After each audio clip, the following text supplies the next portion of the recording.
ఏ గురువు దగ్గర మనం చతికిలు పడిపోతామో, ఏ గురువు దగ్గర మనకు నచ్చిందో ఆ గురువు దగ్గర కూర్చుండి దాని మీద కాన్సన్ట్రేట్ చేసి ఆ గురువులు మనకు అప్పగించిన పనిని మనం పూర్తి చేయాలి.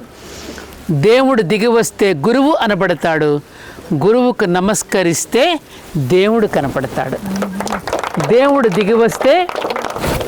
దిగి వస్తే గురువు అనబడతాడు, గురువుకు నమస్కరిస్తే దేవుడు కనపడతాడు. ఏమిటి గురువు వల్ల ప్రయోజనం? మీరు పాలను వేడి చేస్తారు కదా, వేడి చేసిన తర్వాత ఏం చేస్తారు? చల్లారిన తర్వాత పెరుగు వేస్తారు. పెరుగు వేసిన తర్వాత అప్పటి వరకు కదులుతూ ఉన్న పాలకి ఏమైంది? గట్టిగా తోడుకుంది. ఏమో గట్టిగా తోడుకుందా పెరుగు అని అడుగుతాం. ఇంకా గట్టిగా ఉండడానికి రుచిగా ఉండి ఫ్రిడ్జ్లో కూడా పెడతాం మనం అప్పుడప్పుడు కదా, గడ్డగా ఉంటుందని. అప్పటి వరకు కదులుతూ ఉన్న పాలు తోడు చుక్క వేయగానే ఏమైంది?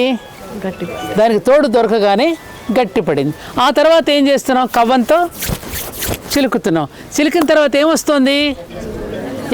చిలికిన తర్వాత వెన్న వస్తుంది. ఆ వెన్నను కాస్త ఏమవుతుంది? నెయ్యి వస్తుంది కదా. కరెక్ట్గా గురువు దగ్గర శిష్యుడు పొందేది కూడా అదే. ఎలా? అప్పటి వరకు తిరుగుతున్నాం, అటు ఇటు తిరుగుతున్నాం, పాలు కదిలినట్టే కదులుతున్నాం, మనం చంచలత్వంతో కదులుతున్నాం. అప్పుడు గురువు యొక్క వాక్కు తోడు చుక్క అయిపోయింది మనకి.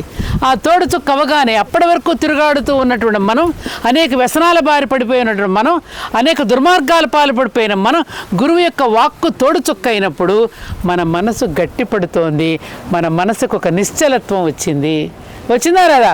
పెరుగుకి ఎట్లయితే నిశ్చలత్వం వచ్చిందో మన మనసుకి కూడా ఒక నిశ్చలత్వం వచ్చింది. అవునా? అప్పుడేం చేస్తున్నాం? సత్కర్మాచరణ అనే కవం ద్వారా చిలుకుతున్నాం. చిలకగానే ఏమొచ్చింది? వెన్న తేలింది. అవునా? ఆ వెన్న మళ్ళీ తిరిగి మజ్జిగలో కలుస్తుందా అండి?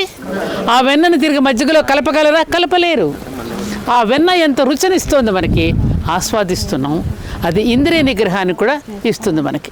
శ్రీకృష్ణుడు అందుకే వెన్న తింటాడు. ఎందుకు? ఇంద్రియ నిగ్రహాన్ని. జితేంద్రియులుగా అవ్వాలంటే మీ పిల్లలు గనక ఇంద్రియ నిగ్రహంతో ఉండాలి అంటే మీ పిల్లలకి వెన్న తినిపించండి. అర్థమైందా? ఆ వెన్నను మళ్ళీ మజ్జిగలో కలపలేనట్టుగానే పూర్వం గురువు యొక్క పరిచయం కాకముందు, గురువు యొక్క స్పర్శ తగలకముందు పూర్వం ఏ చెడ్డ పనులైతే మనం చేశామో మళ్ళీ ఆ పనులు ఎప్పుడు మనం చెయ్యలేము. రే పర్వాలేదు ఒక సిగరెట్ తాగమంటే గురువుగారు చెప్పారంట. రే పర్వాలేదు ఒక పెగ్గేసుకోరా చిల్ల, అమ్మమ్మ మా గురువుగారికి మాట ఇచ్చానంటాడు. అంటారా లేదా? ఏనానా అంటారా లేదా? ఇది గురువు యొక్క సాన్నిధ్య మహిమలో శిష్యుడు పొందేటటువంటి గొప్ప ప్రయోజనం.